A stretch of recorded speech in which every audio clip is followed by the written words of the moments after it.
عدّوا الحاجات الحلوة اللي في حياتكم.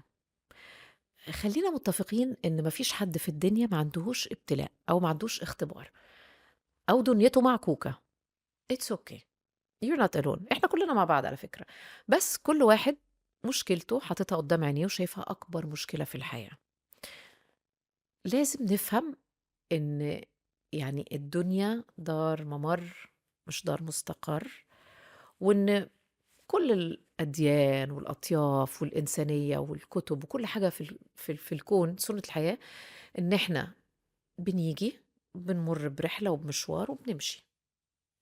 No one is staying. مش هنخلِّل متوسط عُمر الإنسان اللي مفرهد ومفرهدنا معاه 80، 85 سَنة، فأنت عندكش وقت كتير تلعب فيه، فالعب صح.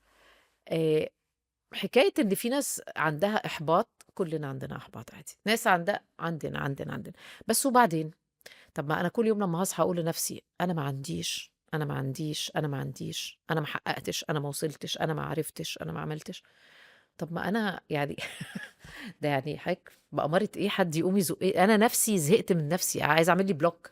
فأنت محتاج حد ييجي الحد ده والسبت والاتنين و3 و4 زيك بالضبط، عندهم مشاكلهم اللي هنا كتير جدًا، وهنا كتير جدًا، فهو برضه عايز اللي يزقه، فهتفضل كل واحد مش عارف ما لأ، أنت لازم تبُص للي عندك، مش مستني إن أنا أُحبط واستنى حد ييجي يقوّمني، لأن أنا طول الوقت بافكر أنا ما عنديش، ما عنديش، أنا ما معييش، أنا ما عرفتش.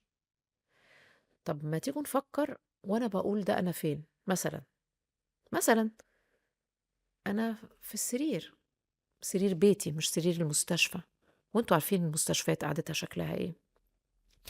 فأنا في بيتي، أنا باتقلّب في سريري، بادخل حمّامي على رجلي، ده إحنا أمّا بنعمل عملية بنبقى محتاجين حد يقوّمنا يدخّلنا الحمّام.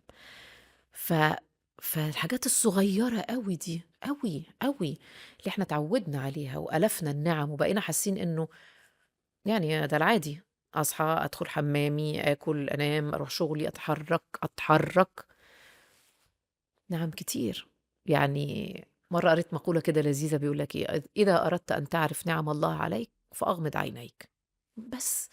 ففي لحظات أنا عارفة إن هي بتعدّي على البني آدم مننا بيكون الدنيا أضيق من خُرم إبرة.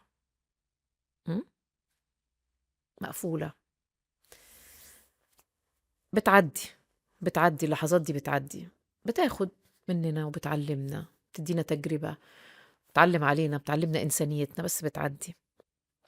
فأنا لو أنت بتسمع الpodcast ده دلوقتي وطلع لك بالصدفة، فاعتبر الرسالة دي ليك، كُلّه بيعدّي. يو بودكاست مش مجرد كلام،